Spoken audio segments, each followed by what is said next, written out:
Google, ikigo mpuzamahanga cy'abanyamerika, igihangange muri serivisi za interineti n'ubucuruzi bushingiye ku iyamamaza rikorewe kuri interineti ndetse na serivisi zihambaye za mudasobwa. Hashize imyaka 16 abasore babiri b'abamenyi bakomeye ba mudasobwa bahinduye isi kabuko tuyibona uko mu birebana n'ikoranabuhanga. Larry and Sergey always had this kind of irreverence as part of their attitude, which is what made them so creative. Babonaga ibintu kimwe ku ngingo yo gukusanya amakuru yose ashoboka kandi akaboneka kuri buri umwe muri twe hakoreshejwe imbaraga z'ikoranabuhanga mu rwego rwo kugwiza abantu basura internet. Imikorere ya Google irasa n'iteye ubwoba. Google knows a lot more about us than we know about them. Do you know how Google's using all the information it collects on you? Google isa naho izi byose kuri twe. Banatera urwenya ko uramutse ukeneye nimero ya telefone y'umukobwa mwahoze mwicaranye muri bus wayishakira kuri Google. Nyamara Google ifite intego ivuga ngo don't be evil, ntubikibi ku bandi. Inyubako ikorerwamo n'iki kigo mpuzamahanga gikomeye gutya ahitwa Silicon Valley ndetse n'urubuga rwa internet rwacyo bigaragaza intsinzi ikomeye yabayeho mu mateka y'isi. Isosiyete ikomeye kurusha izindi ku isi. Abasore babiri bubatse Google bubatse ubwami bw'ikoranabuhanga buremereye kurusha Coca-Cola. Google ni rwo rubuga rwa internet rushakirwaho amakuru rukoreshwa kurusha izindi zose ku isi. Buri munsi Google ishakirwaho ibintu bingana na miliyoni 250. Igikorwa cy'indashyikirwa. Mbahaye ikaze mu kiganiro sobanukirwa. Ndi Ismael Mwanafunzi.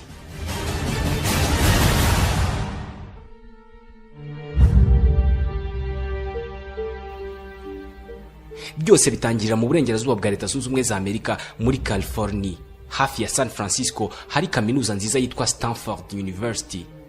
Kaminuza imeze nk'izindi kuko amasomo yitangirwamo ndetse n'ibikorwa bya buri munsi bihakorerwa ni nk'ibyandi makaminuza yose. Gusa abahanga nibo bemererwa kuhiga. Stanford yanizemo abantu bakomeye nka David Filo wavumbuye yawo. Muri Stanford kandi niho hahuriye abasore babiri b'imyaka 22 y'amavuko bigaga ibirebana na mudasobwa, bari banabisobanukiwe cyane. Turi mu 1995. Sergey Brin uvuga ko bimukira b'Abarusiya yageze muri Amerika afite imyaka 6 y'amavuko, umwana w'umuhanga mu mibare. Larry Page mugenzi we yari umwana utuje cyane usa n'umunyabwoba. Isi umubyara yari umuhanga cyane mu bumenyi bwa mudasobwa. Niwe wize kaminuza wenyine mu muryango wabo. Muri kaminuza ya Stanford niho aba basore babiri bajagajaza internet bashakamo ubumenyi bushya kandi buteye imbere kurusha ubwariho. Mu buzima busanzwe abasore bitwaraga nk'abanyabumenyi ku buryo butandukanye n'ubw'abandi banyeshuri. Barakoraga cyane ku buryo bararaga mu mabiro yabo. Niba barararagaho bakoreraga ubushakashatsi nuko bashakaga guhimbura urubuga rwa internet rushakishirizwaho cyane, icyo bita moteur de recherche, ruzajya rutanga amakuru ahagije ku buryo bwihuse mu bihumbi by'amapaje ya internet bibaho. Bashakaga gukora programme ya internet ibika imbuga zose za internet ikazitanga igihe bisabwe mu buryo bwihuse cyane. Byari bishya mu mikorere ya internet. Iki gitekerezo nta muntu n'umwe wagifataga nk'igifatika cyangwa icyabyara umusaruro. Muri kaminuza ya Stanford hari haranyuze abantu benshi b'abahanga kandi bavumbuye byinshi ku buryo nta n'uwari guhaba abana $1 na rimwe nk'ubufasha. David Wise, umunyamakuru wanditse kuri Google bwa mbere, azi uko aba basore batangiye. Abantu barababwiraga bati niba mwumva mwiyizeye, niba mwumva mufite ukwizera, ngaho ni mushinge sosiyete yanyu. Nta muntu wizera icyo gitekerezo cyanyu, nta muntu bizeye. And no one else believes in you. Gusa umuntu umwe yemeye kubizera. Umwe mu barimu babigishaga muri Stanford. Uyu mushoramari witwa David Cheriton mu 1998 yemeye gushora ibihumbi 200 by'amadolari mu mushinga wa Larry Page na Sergey Brin wo gushinga urubuga rwa internet ruzajya rushakishirizwaho kandi bakarugira ubucuruzi. Ndatekereza ko ikoranabuhanga ryabo ari ryo ryankuruye. Imbuga za internet zari zirimo gukura cyane kandi zikorerwaho ubushakashatsi nta bushobozi zari zifite bwo gutanga ibisubizo bihamye. Bivuze ko ibyo Larry na Sergey bari bavumbuye byari ntagereranywa. Byongeye nticyari igitekerezo gusa kuko bari barubatse urubuga rwa internet rushakisha rutagereranywa. Ce que Larry et Sergey avaient trouvé avait une valeur inestimable. Uyu yahise anatangira kubahuza n'abandi bakire banatangiye kubaha amafaranga. Iki gihe aba basore nta na konte bagiraga muri banki. Ku itariki ya 17 Nzeri mu 1998 abasore bashinze sosiyete ku mugaragaro bayandikisha mu mategeko. Ntabwo yari ifite isura ya Google, nta nubwo yitwaga Google. Byabatwaye igihe kinini kwibonera izina. Muri kaminuza abantu bari batangiye kubinuba kubera kubaririza izina bakwita sosiyete yabo itari ifite uyitayeho. Bose babonaga abasore basa n'abatigiye. Abasore bashakaga guha sosiyete yabo izina ry'umubare munini ubaho ku isi. Batekereje amazina nka mille.com, million.com, milliard.com n'ayandi. Bashakaga kwita sosiyete yabo umubare kuko bari baravumbuye uburyo bwo gushakisha ibintu byinshi kuri internet mu gihe gito. Sergey Brin yaje kwibuka ko umubare munini uba ku isi witwa Google, byandikwa nka G na O ebyiri na G na O na L ndende. Gusa abasore ntibari bazi uko byandikwa maze biyandikira nk'uko Google yanditse ubu nyine. Banamaze iminsi batazi ko bakoze ikosa mu myandikire ya Google. Aho babimenyeye babirekeye uko. Iyi igomba kuba ari nayo mpamvu abafaransa bayita Google. Uko urubuga rusa ku isura byakozwe na Sergey Brin. Google yahise ijya mu mvugo zacu za buri munsi kuko kuri ubu icyo tutazi turagugoringa.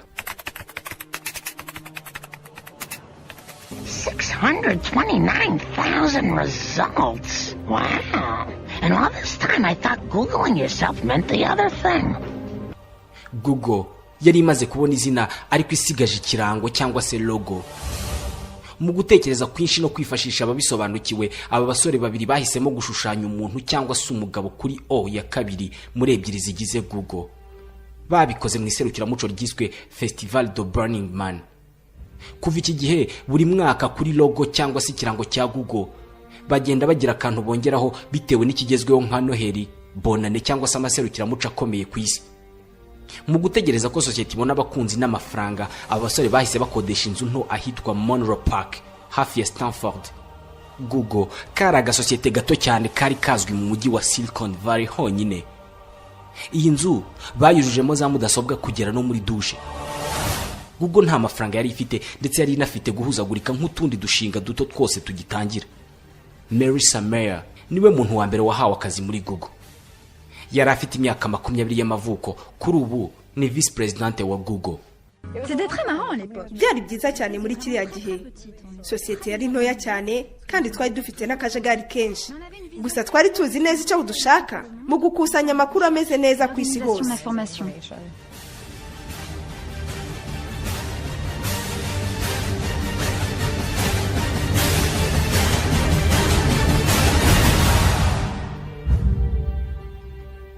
Vuba cyane Google yahise yigaragaza.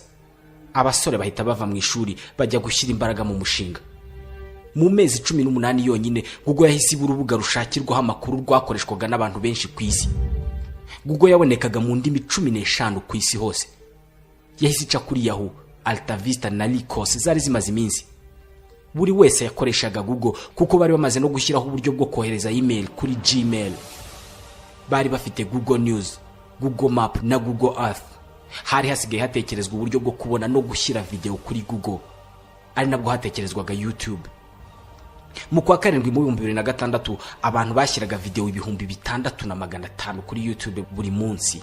Hahise hanashyirwaho uburyo bwo gufungura urubuga rwa Google n'izirushamikiyeho kuri telefone ngendanwa. Amasezerano hagati ya Google na Apple nayo yarasinywe maze muri za iPhone hashyirwamo Google. Urubuga abasore babiri bitekerereje bagahimba izina bakaryandika nabi, urubuga rwabo rwari rutangiye kumenyekana ku isi nzima. Abaherwe n'abahanga mu ikoranabuhanga batangiye kurumenya. Bill Gates, umwami wa Microsoft, ashya ubwoba. Yaganiriye n'umunyamakuru wanditse igitabo kuri Google, Ken Howlett. I said, Mr. Gates. Naramubajije nti Bwana Gates, ninde uguteye ubwoba mu bo mukora bimwe? Nakekaga ko agiye kumbwira Apple cyangwa undi wundi mu bihangange. Gusa yambwiye mu magambo make ati hari abasore numva ntinye barimo bavumbura ikoranabuhanga Microsoft itigeze itekerezaho. Yari afite ubwoba ko mu myaka iri imbere abantu bazaba bategetswe gukoresha Google kuko ari rwo rubuga rufite ikoranabuhanga rikomeye ruzaba ruhari. Iki gihe Microsoft yari ifite yitwa Bing, nk'urubuga rushakishizwaho nka Google. Google, umwami mushya wa internet, yahise itangira guha akazi aba engineer bakomeye ku isi banagura ibyapa muri Silicon Valley bamamarizaho urubuga uyu munsi ruri muzamamaza kurusha izindi ku isi. mu 2001 Google yatwaye igihembo cya mbere mu bihembo bya Oscar by'imbuga za internet, intsinzi ya mbere mpuzamahanga kuri Google. Kuri iyi nshuro abasore bato babiri Sergey Brin na Larry Page bashoboraga gutangira kwifata nk'Imana y'u Rwanda. Biragoye gusobanura iterambere nk'iri mu gihe gito gutya. Ubundi hatangira gukorwa imbuga za internet zishakishirizwaho, abantu babonaga ari igitangaza kuko bandikaga ijambo mu rubuga nka Alta Vista bakabonamo ibisobanuro bigera ku bihumbi, bakishakiramo icyo bashaka.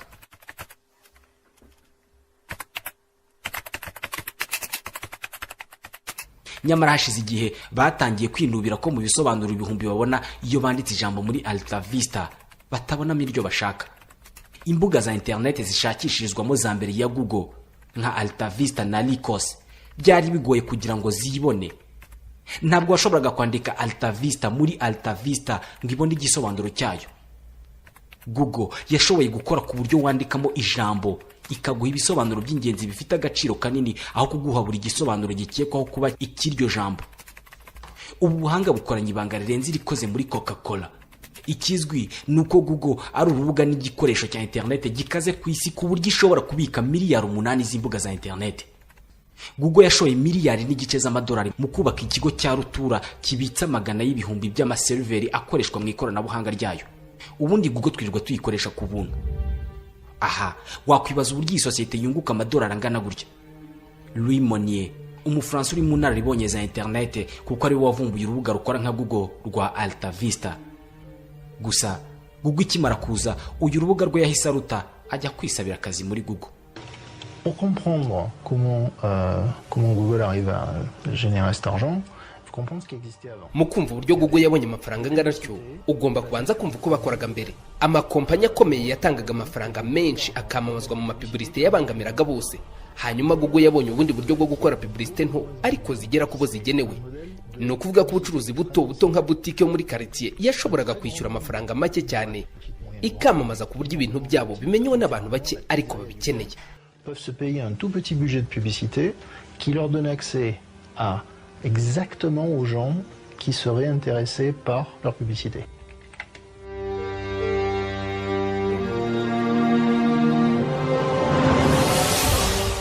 Hahise hashyirwaho uburyo bw'uko uzajya wandika ijambo muri Google urishakira igisobanuro, maze iburyo hakaza igisobanuro cyaryo, ibumoso hakaza udupublicité twinshi dufite aho duhuriye n'iryo jambo washatse.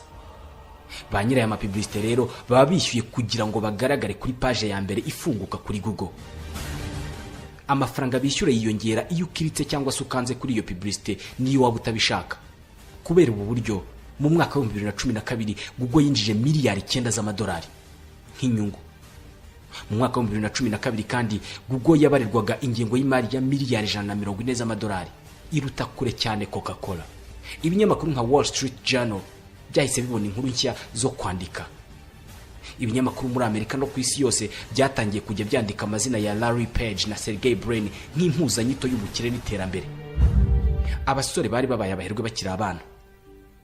Dennis Neely wari umwanditsi mukuru w'ikinyamakuru Forbes magazine gisanzwe gikora intonde z'abaherwe ku isi, yafataga aba bana nk'abakire bafite aho batandukaniye cyane n'abandi bakiri uyu mubumbu ufite. Kuba bari abasore b'igikundiro avuga ko nabyo biri mu byabazaniye amafaranga. Ils sont devenus milliardaires. Babaye abanyamamiliyari, babarirwa muri miliyari 30 z'amadolari kandi baracyari ingaragu. Reba intare zabayeho muri Silicon Valley, urugero nka Bill Gates, ni umuhanga, ni umukire, gusa iyo umurebye ubona hari icyabura. Agaragara nabi, ntabwo ari umuntu wakwifuza gusa nawe, wakwifuza kugira amafaranga nk'aye ariko ntiwakwifuza gusa nawe. Mu gihe bari abasore arab'igikundiro, bateye neza, bambara udupira turutwa n'imibiri yabo kandi bagendana n'abakobwa beza cyane. Alors que ces gars, ils sont cool, ils sont chics, ils s'habillent tout en noir, leurs muscles dépassent de leurs t-shirts moulants, ils sortent avec des femmes absolument sublimes.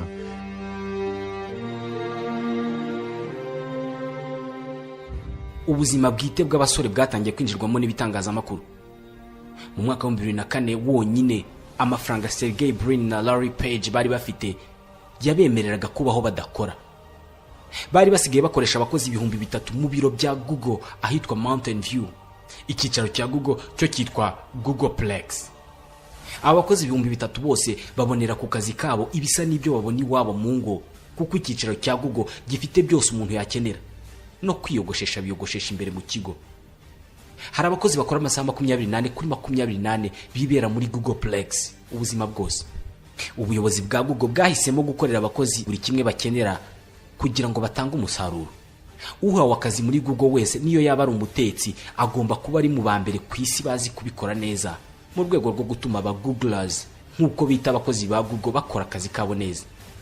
Bituma benshi bifuza kuba bakorera ikigo nk'iki. Buri mwaka Google itegura amarushanwa agenewe abahanga mu ikoranabuhanga ndetse no gukoresha mudasobwa utsinze agahabwa akazi. Mu 2012 abahanga 1015 bahataniye gutsindira irushanwa. Nyuma yo gutsindira irushanwa mu gukora programme za mudasobwa, uwatoranijwe arongera agakora ibindi bizamini bigera ku 8 baba bashaka guhakaza abahanga ba mbere ku isi ndetse no guhimba udushya. Nk'urugero, programme ya Google yitwa Google Earth igaragaza amakarita y'ahantu runaka, uwayihimbye yitwa Chikai Ohazana ari mu ntiti za Google. Nawe yabonye akazi kubwo gutsindira irushanwa. Gushaka kuba bambere muri byose bakora byagiye biteza Google ibibazo mu bihe bitandukanye. Mu rwego rwo gushaka gutunga amakuru menshi ku isi, Google yafashe ibitabo miliyoni 15 ibishyira kuri internet, igikorwa cyateje benshi amagambo by'umwihariko abayobora isomero ry'igihugu mu Bufaransa. Jean-Noël Jeanneney uyoborera isomero yarashyigikiye cyane abantu bajyanye Google mu nkiko kubera gukoresha ibitabo by'abandi nta burenganzira. Ils se sont emparés des ouvrages sous droit qui leur appartiennent. Binjiye mu bitabo bitari ibyabo batabyemerewe, batangira kubishyira kuri internet babwira abanditsi ngo ibi dukoze bizabashimisha kuko bizatuma mugurisha cyane, kandi nibitabashimisha muzatubwire tubikureho. Ibyo no kubangamira uburenganzira bw'ubwanditsi. Ndatekereza ko iryo ryabaye ikosa rikomeye kuri Google kandi ryagize uruhare mu kwangiza isura yabo. Un effritement de son image.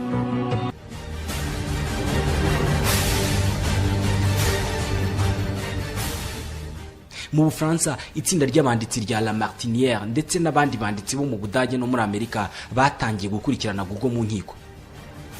Google kandi yaregwaga kwinjira mu buzima bwite bw'abantu kuko bigeze gufata imodoka bazishyiraho amakamera zikirirwa mu mihanda zifotora amafoto yo gushyira kuri Google. Abasore bashinze Google bo basaga n'abadahangayikishijwe cyane n'izi manza, ahubwo bagakomeza gukora ibikorwa byo kwagura sosiyete yabo.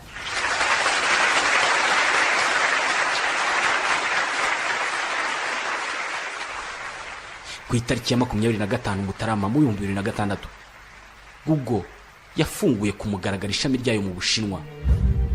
Pekin yahise isaba ko amapaje ya Google mu Gishinwa agomba kugenzurwa bikomeye n'inzego zibishinzwe mu Bushinwa. Google yarabyemeye. Iki gihe Google yari imaze gutangira gukorera ku isi hose. Mu rwego rwo kwagurira isoko no kurigumana, bemeye gukurikiza ibyo basabwaga n'ibihugu bakoreramo. Eric Schmidt niwe wari umuyobozi wa Google icyo gihe. C'est important que Google opère. Ni by'agaciro kuba Google ikorera ku isi hose kandi gakurikiza imico n'imigenzo yaho ikorera. Hari aho usanga amakuru amwe namwe atemewe n'imico n'imigenzo ya bimwe mu bihugu. Twahisemo rero gukurikiza ayo mahame n'imico gakondo. Et nous avons pris la décision de respecter ces lois et coutumes locales. Dore icyo amabwiriza y'Ubushinwa yatanze rero. Iyo wanditse ijambo Tiananmen muri Google y'Infaransa, ubona ibifaru by'Abashinwa birimo kurasa ku banyeshuri bigaragambije Beijing mu 1989. Naho kuri Google y'Inshinwa, iyo wanditsemo ijambo Tiananmen, ubona amakarite postale meza cyane ariho inyubako yiswe Tiananmen. Abashinwa ntibashoboraga kwemera ko muri Google basobanura Tiananmen nk'iraswa ry'abanyeshuri ryakozwe na leta. Iyi ngingo yababaje cyane umuryango mpuzamahanga urengera uburenganzira bwa muntu Human Rights Watch, maze urahaguruka kurwanya Google isanzwe ifite intego ya Don't Be Evil. Human Rights Watch yavugaga ko Google yemeye gukora ibisa no gupfobya abana b'abanyeshuri barasiwe Pekin kugira ngo ibone isoko mu Bushinwa. Bemeye kugenzurwa na leta y'Ubushinwa mu rwego rwo gutwara Microsoft isoko mu gihugu gituwe cyane ku isi.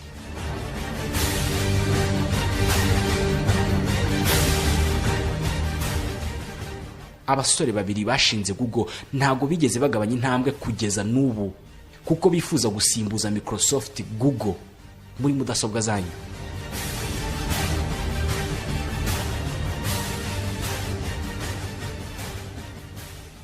Ushingiye ku rugendo rwakozwe ndetse n'ibiri gukorwa ubu, birasa naho iterambere rya Google uba ari bwo ritangiye.